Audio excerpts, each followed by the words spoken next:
साहेबगंज से एक बहुत ही बड़ी खबर निकल करके सामने आ रही है और ये खबर ईडी ने प्रेस रिलीज जारी करके जो है सार्वजनिक किया है। दरअसल साहेबगंज के इलाके में अवैध माइनिंग को लेकर के जिस तरीके से लगातार ईडी कार्रवाई कर रही है, उसी सिलसिले में सकरूगढ़ घाट से एक मालवाहक जहाज को जो है ईडी ने जब्त किया है। उस मालवाहक जहाज का नाम MB इंफ्रालिंक 3 है, जिसकी कीमत जो है ईडी ने जो बताया है, ईडी के अनुसार तकरीबन 30 करोड़ रुपए के आसपास का ये जहाज ईडी ने जब्त किया है। इस जहाज से दरअसल साहेबगंज के इलाके में जो अवैध माइनिंग हो रहा था, उसका स्टोन चिप्स और स्टोन बोल्डर्स जो है इन जहाज के जरिए जो है सप्लाई किया जाता था। दरअसल ईडी जब लगातार साहेबगंज के इलाके में जो छापेमारी कर रही है, आपको पहले ही मालूम है कि तकरीबन 18 जगहों पे जो पिछली बार ईडी ने कार्रवाई की पंकज मिश्रा और उनके सहयोगियों के ठिकानों पर, उस दौरान भी कई सारे दस्तावेज ईडी को मिले थे और ख़ास करके तकरीबन 50 बैंकों में जो 13 करोड़ रुपए के आसपास की जो राशि है वो सीज की गई थी और 5 करोड़ 34 लाख रुपए जो है नकदी बरामद किए गए थे। इसके बाद से लगातार पूछताछ जारी है। पंकज मिश्रा ईडी के गिरफ्त में हैं और फिर से 6 दिनों का जो है वो रिमांड पर हैं और लगातार उनसे पूछताछ की जा रही है। इस बीच आपको ये भी मालूम है कि मुख्यमंत्री के प्रेस एडवाइजर अभिषेक प्रसाद पिंटू को भी ईडी ने समन जारी कर दिया है और 1 अगस्त को उनसे भी पूछताछ होगी।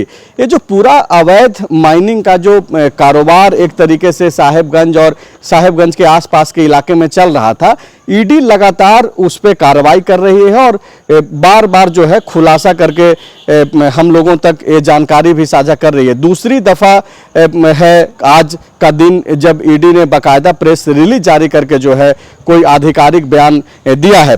इसके मुताबिक ये जो जहाज पकड़ा गया है, मालवाहक जहाज, उसका परमिट भी नहीं था और ईडी के द्वारा जो प्रेस रिलीज में बताया गया है, उसके अनुसार राजेश यादव उर्फ डाहू यादव के द्वारा जो है ये पूरा मालवाहक जहाज का जो है संचालन किया जा रहा था और इसी के जरिए स्टोन चिप्स और स्टोन बोल्डर्स का जो है सप्लाई होता था। अलग अलग जगहों पे जो है इसको इन जहाज़ों के जरिए जो है पहुंचाया जाता था।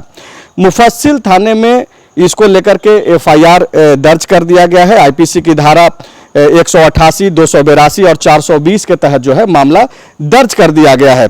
माझी कोला वो इलाका है जहां पे अवैध रूप से जो पूरा स्टोन क्रशर वगैरह जो संचालित हो रहा था, उन 2 स्टोन क्रशरों को भी जो है सील किया गया है, जो कि विष्णु यादव और पवित्र यादव के नाम से जो है उनकी कंपनी के नाम से ये सारा का सारा जो है चीज़ संचालित हो रहा था।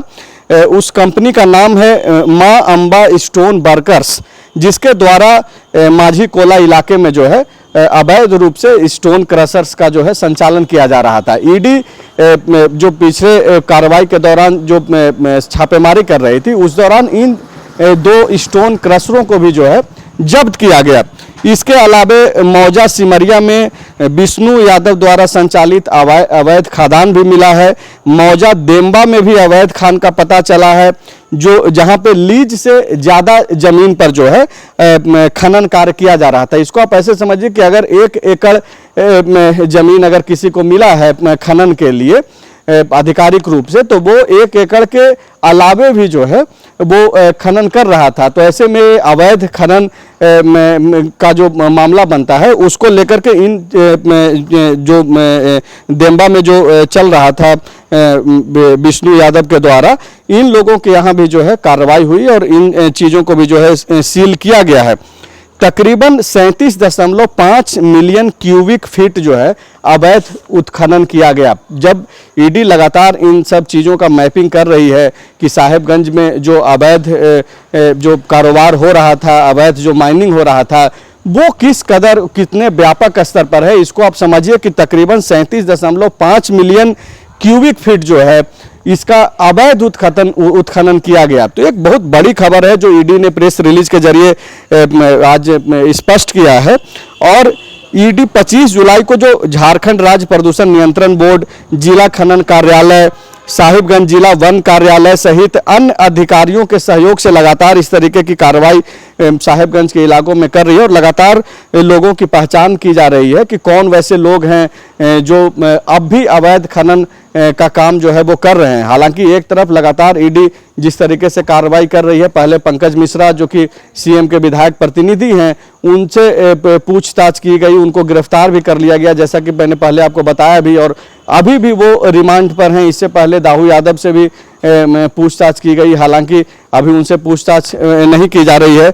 लेकिन अब जबकि अभिषेक प्रसाद पिंटू जिनके नाम पे भी लीज आवंटन है साहिबगंज के इलाके में, तो ये जो सारी चीज़ें हैं, जो कनेक्शन है वो एक दूसरे से मिल रहा है।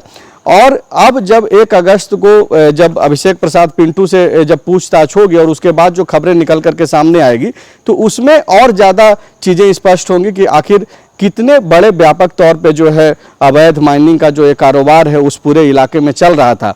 लेकिन आज की जो सबसे बड़ी खबर है वो यही है कि तकरीबन 30 करोड़ रुपए की जो जहाज है, मालवाहक जहाज, जिसका नाम जैसा कि मैंने पहले भी बताया MV इंफ्रालिंक 3 है, जो कि बगैर परमिट के जो है उस इलाके में चलाया जा रहा था और उसको ईडी ने जब्त कर लिया है।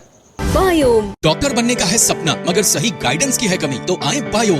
रांची में सिर्फ मेडिकल की तैयारी के लिए एक बेहतरीन संस्थान, नीट और एम्स की तैयारी के लिए सन 2001 से मेडिकल प्रिपरेशन के लिए सबका भरोसेमंद संस्थान बायोम, इनू एवं नगरा टोली, Ranchi. thefollowup.in. Like, share and subscribe. www.thefollowup.in